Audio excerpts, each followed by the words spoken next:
Well, what started as a dangerous wildfire rescue has turned into an inspiring recovery story. A fawn found trapped in the middle of the Pasco County wildfire is now on the mend this evening thanks to firefighters who refuse to leave him behind. Yeah, the wildlife rescuers helping him heal are being talked to, and 10 Tampa Bay News reporter Eric Glasser shows us why they say this survivor has a fitting name.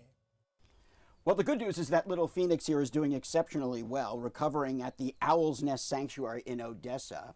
He survived that 500-acre wildfire in Pasco County last week, and they named him Phoenix, literally rising from the ashes.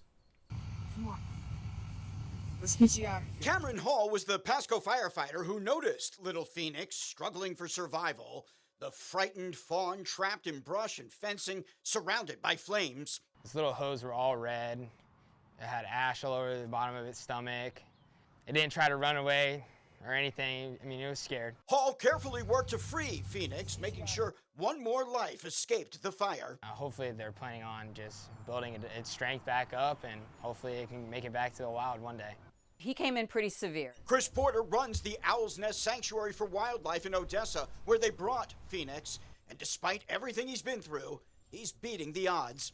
His future is very good. I'm confident he's going to be good. Phoenix is now eagerly taking every bottle, growing stronger each day and becoming a little more playful after each feeding.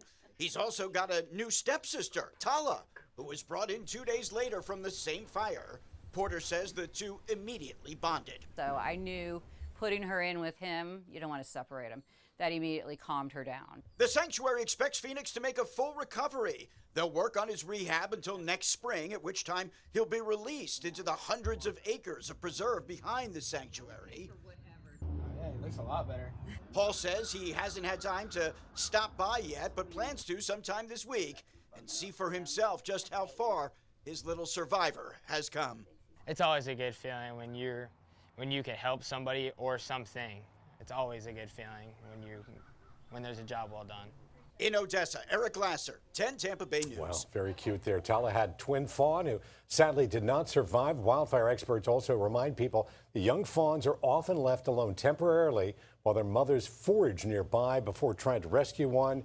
They recommend looking for signs of distress like dehydration, weakness, or possible injuries. And if you're unsure, contact a licensed wildlife rehabilitator before intervening.